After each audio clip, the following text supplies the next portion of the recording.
सगळे आमचे सहकारी असतील किंवा वंचितचे आमचे सगळे सहकारी असतील, आम्ही सगळेच आज एकत्र इथे आशीर्वाद घेण्यासाठी इथे आलेलो आहोत।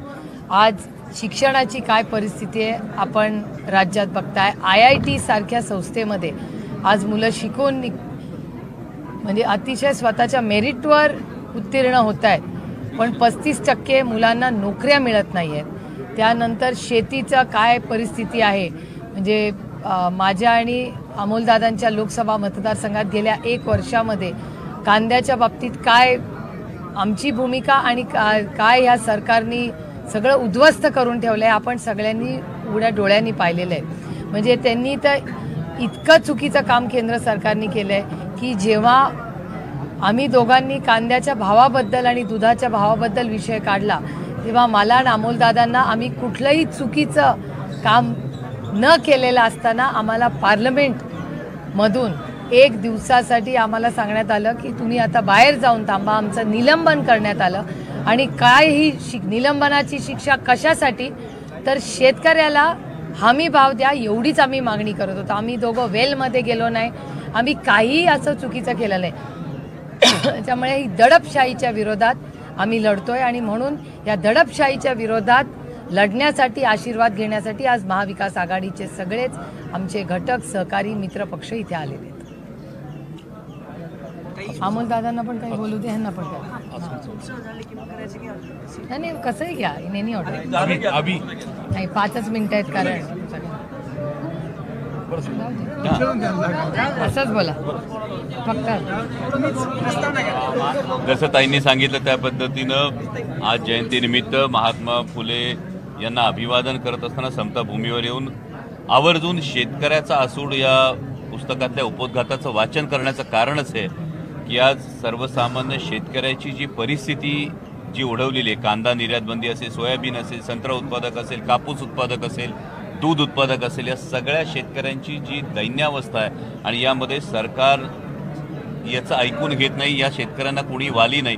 इतकंच कशाला, कृषीप्रधान म्हणवल्या जाणाऱ्या देशाला पूर्णवेळ कृषी मंत्री मध्य प्रदेशच्या निवडणुका झाल्यापासून नसावा, याच्या इतकं दुसरं दुर्दैव कुठलंही नाही। आज सर्वसामान्य कांदा उत्पादक शेतकऱ्याला किलो मागं 30 रुपयाचं नुकसान आहे, दुधाला दर लिटर मागं 10 ते 12 रुपयाचं नुकसान आहे। आणि ह्याचं जर आपण नुकसान जर बघितलं तर केंद्र सरकारमध्ये आणि महायुतीच्या कोणत्याही घटक पक्षाला या संदर्भामध्ये शेतकऱ्यांच्या संदर्भात कुठलाही कळवळा नाही, ही गोष्ट सातत्यानं समोर येते।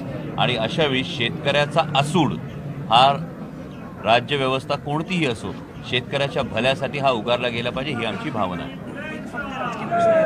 आढळरावांनी टीका करताना शिरूर लोकसभा मतदारसंघावर टीका केली की 5 वर्षे खासदार नसलेला देशातला एकमेव मतदारसंघ म्हणजे शिरूर आहे।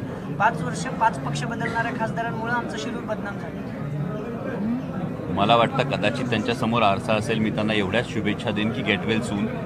कारण जर हे सन्माननीय महोदय कांदा निर्यात बंदीविषयी बोलताना दिसले असते, हे सन्माननीय महोदय दूध उत्पादक शेतकऱ्यांविषयी बोलताना दिसले असते तर मला दिलासा वाटला असता। त्यामुळे बेडुकुड्या मारून विनाकारण टीका करणं मुद्दे नाहीत, त्यामुळे फक्त टीका करणं, खोटं बोल रेटून बोल अशी काहीतरी ही विधानं केली जात आहेत। त्यांचं वय पाहता मी त्यांना फक्त गेट वेल सून एवढ्या शुभेच्छा देईन। मी मागेही सांगितलं होतं की आदरणीय शरदचंद्रजी पवार साहेबांच्या कर्तृत्वाचं गारूड महाराष्ट्रावर एवढं मोठं आहे की हे फक्त तुम्हाला ट्रेलर बघायला मिळत आहेत, पिक्चर मी अजूनही सांगतोय पिक्चर अभी बाकी आहे। कारण आदरणीय पवार साहेबांच्या पाठीमागे शिवसेना पक्षप्रमुख उद्धवसाहेब ठाकरेंच्या पाठीमागे संपूर्ण महाराष्ट्र एकवटला आहे आणि हे जे प्रवेश होत आहेत हे फक्त ट्रेलर आहेत, एका पाठोपाठ एक प्रत्येकाला ही भूमिका पटते आणि प्रत्येकजण ही भूमिका उघडपणे मांडतो। नगरला तोच प्रश्न, नगरला गेलात, लंकेंना आणलात, बीडला गेलात, नगरला गेलात, लंकेंना घेऊन आलात, बीडमध्ये तसंच झालं, अकलूजला पहिली बैठक घेतली आणि तुम्ही धैर्यशील मोती पाटलांनी 13 तारखेला आणलंय। मी कुठली कमिटमेंट करत नाहीये, पण मी फक्त एवढंच सांगतोय की आदरणीय पवार साहेबांचा विचार, आदरणीय पवार साहेबांचा कर्तृत्व हा निखार आहे आणि त्याच्यावरची राख फक्त त्या राखेला फुंकर घालण्याचं काम आमच्यासारखे कार्यकर्ते करतात, तो निखारा पेटून उठतो आणि या पद्धतीनं अनेक गोष्टी तुम्हाला अजूनही बघायला मिळतील। आणि केव्हा या प्रश्नाचं उत्तर मी कायम एकच देतो, वेट अँड वॉच। सर पुढच्या जिल्ह्यात महानाट्य कुठल्या जिल्ह्यात आहे? पुढचं अमोल कोल्हेंचं पुढचं महानाट्य कुठल्या जिल्ह्यात? सध्या राजकीय महानाट्य आहे, त्यानंतर बघू विधानसभेच्या मी काय बोलणार सासवडला महामेळावा होतोय महायुतीचा आपल्याच मतदारसंघात तिघही एकत्र येतात काय त्यांना अतिथी देवो भव, पाहुण्यांचं स्वागत केलंच पाहिजे, ही आपली भारतीय संस्कृती आहे.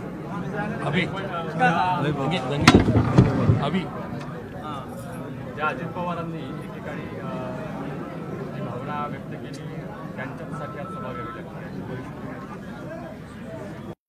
हा प्रश्न तुम्ही त्यांना विचारला पाहिजे ना. चलो थँक्यू. मी दुष्काळामध्ये इतकी व्यस्त आहे कारण का बारामती लोकसभा मतदारसंघात दौंड, इंदापूर, बारामती आणि पुरंदर या भागामध्ये टँकर असतील किंवा आपण शेतीसाठी पाणी नाही, अनेक ठिकाणी पिण्याचं पाणी नाही आहे.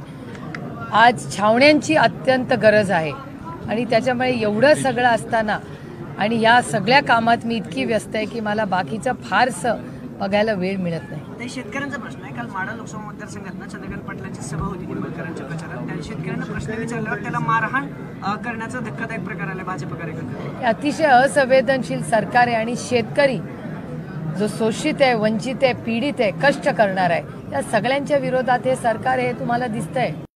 कामगारांच्या विरोधातले कायदे असतील, तुम्ही बघताय काय नियोजन आहे या सरकारचं. चला थँक्यू. चला थँक्यू. तुम्ही चला. आपण आणि एकत्र जाऊया ना. रमजान एक मिनिट, ईदच्या आता तिथे सर्व भेटणार आहेत मुस्लिम ना? बांधवांना रमजान ईदच्या सुद्धा आमच्या सर्वांकडून तिघांच्या शुभेच्छा. थँक्यू. चला. मी ईदच्या शुभेच्छा द्या ना त्यांना. रवी भाऊंना ही शुभेच्छा. आज क्रांतीवीर महात्मा ज्योतिबा फुले यांची जयंती आहे. ह्या समता भूमीमधनं शिक्षणाची दारं उघडली गेली. ह्या समता भूमीमध्ये शेतकऱ्यांचा आवाज निघाला. ह्या समता भूमीमध्ये छत्रपती शिवाजी महाराजांची समाधी शोधण्याचं काम केलं. ह्या देशाला आदर्श म्हणून ही समता भूमी आहे. आज त्यांचं जयंती आहे, त्यांना अभिवादन करण्यासाठी आलो. आज रमजान ईद आहे. रमजान ईदच्या बी मी या पुणेकरांना देशवासियांना शुभेच्छा देतो. थँक्यू. चला थँक्यू. काल मोदींची सभा झाली रामटेकला, तेव्हा इंडिया आघाडी विकास विरोधी